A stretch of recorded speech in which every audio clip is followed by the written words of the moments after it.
Welcome from all of us at He is Risen Ministries. Your support by subscribing and giving a thumbs up helps us keep creating videos that inspire and equip those seeking a deeper walk with the Lord. Today we're diving into a book of the Bible that feels surprisingly modern, even though it's one of the oldest stories ever written. We're looking at the book of Job. And if you've ever wondered why bad things happen to faithful people, this book is going to speak right to your soul. Some Old Testament books feel a little tough to get through. They can seem distant or confusing or so rooted in ancient culture that it's hard to make sense of them today. But Job isn't one of those books. Job feels like it was written last week. It speaks right into the questions, fears, frustrations, and disappointments that people of every age experience. In fact, its message is so fresh that many people who read it for the first time say, "Wow, this is exactly what I've been wrestling with." Let's walk through it together in simple everyday language. Let's look at what Job teaches us, why it matters, and how it can anchor us when life hits harder than we ever expected. The story opens by introducing us to Job, a man described as upright, honorable, and deeply devoted to God. He isn't perfect, but he's sincere. He treats people kindly. He leads his household well. He honors God. If Job lived today, you might picture him as that steady, humble person at church who doesn't make a big show of anything. They just quietly do what's right. They help people. They're generous. They love well. And if you ask them how they're doing, they'd probably smile and say, "I'm blessed." That's Job. Then the Bible shifts scenes and we're shown something unusual. It's a heavenly courtroom moment. God points out Job as someone who truly loves him, but Satan accuses Job of only being faithful because his life is easy. In modern terms, it's like saying, "Of course he loves you. Look how well everything is going for him. Take away the blessings and he'll drop you fast." The entire book wrestles with that question. Do we love God for who He is, or do we love the gifts He gives us? What happens next is almost hard to read.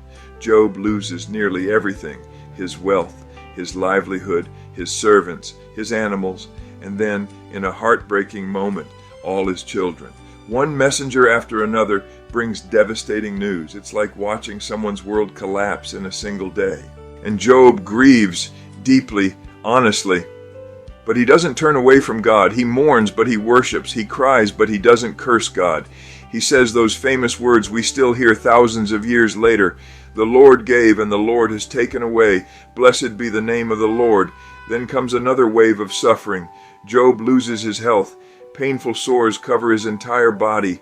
He sits in ashes, scraping himself with a piece of broken pottery just to create some relief. This once strong, respected, joyful man is now broken physically, emotionally, and socially. Even his wife, grieving her own losses, tells him to just give up, to just curse God and die. But Job refuses. He's confused, he's hurting, and he's overwhelmed, but he still holds on to a thread of trust. At this point, Job's 3 friends show up. And they start well. They sit with him in silence for 7 days. No advice, no lectures, just presence. Honestly, that's sometimes the best comfort anyone can give. But when they start talking, everything unravels. Their main belief is simple. Good things happen to good people. Bad things happen to bad people. They're basically the ancient version of the health and wealth gospel that still pops up today. The kind that says if you're suffering, you must have messed up somewhere. You must have sinned. You must have failed God. And if you'd just pray right, believe right, or give right, everything would be fine. Job insists he didn't do anything to deserve this, and he's right. The book makes it crystal clear that Job's suffering isn't a punishment, but his friends refuse to hear it.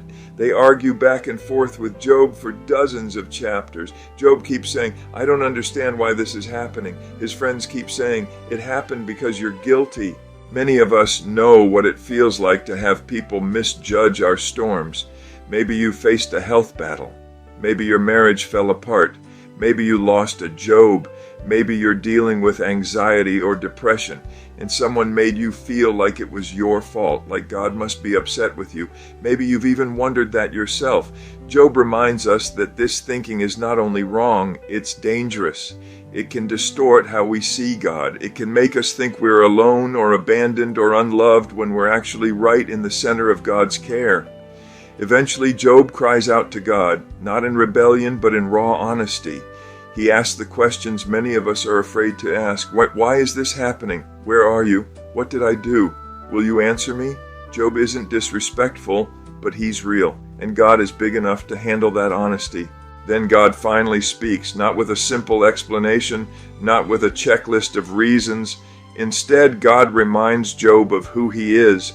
He talks about the universe he designed, the seas he controls, the animals he created, the mysteries Job could never fathom. It's not God showing off, it's God reminding Job that the world is far bigger and more complex than he can imagine. And if Job can't grasp all of creation, he won't always grasp all of God's purposes either. In simple terms, God's message is, Job, I'm God. You can trust me even when you don't understand me. And that's a message all of us need at some point. Job responds with humility. He realizes he spoke about things too wonderful for him to fully understand. He doesn't feel scolded. He feels seen. He feels heard. He feels anchored again. His faith steadies, not because he got all the answers, but because he remembered who holds the answers. After that, God turns to Job's friends, and he tells them they were wrong, really wrong. Their "you must have sinned" speeches were not only incorrect, they misrepresented God's heart. God tells them to repent. And then something beautiful happens. God restores Job, not just his health, not just his wealth, but he blesses him even beyond his earlier life. Job has more children, more prosperity, and more joy than before. But here's something important. The restoration isn't the point of the story. The point is that Job remained faithful even when he didn't understand what God was doing, and God never abandoned him. Today, many Christians still struggle with the idea that good things equal God's approval and hardships equal God's displeasure. But the book of Job pushes back hard against that mindset. It reminds us that sometimes the most faithful people face the hardest battles. Some of the most Christ-like believers suffer illnesses that don't go away. Some have chronic pain. Some lose everything, and yet they radiate the love of Jesus. Maybe you've met someone like that. Someone going through chemotherapy yet praising God. Someone stuck in a painful family situation but loving others with grace. Someone dealing with lifelong disability but overflowing with joy.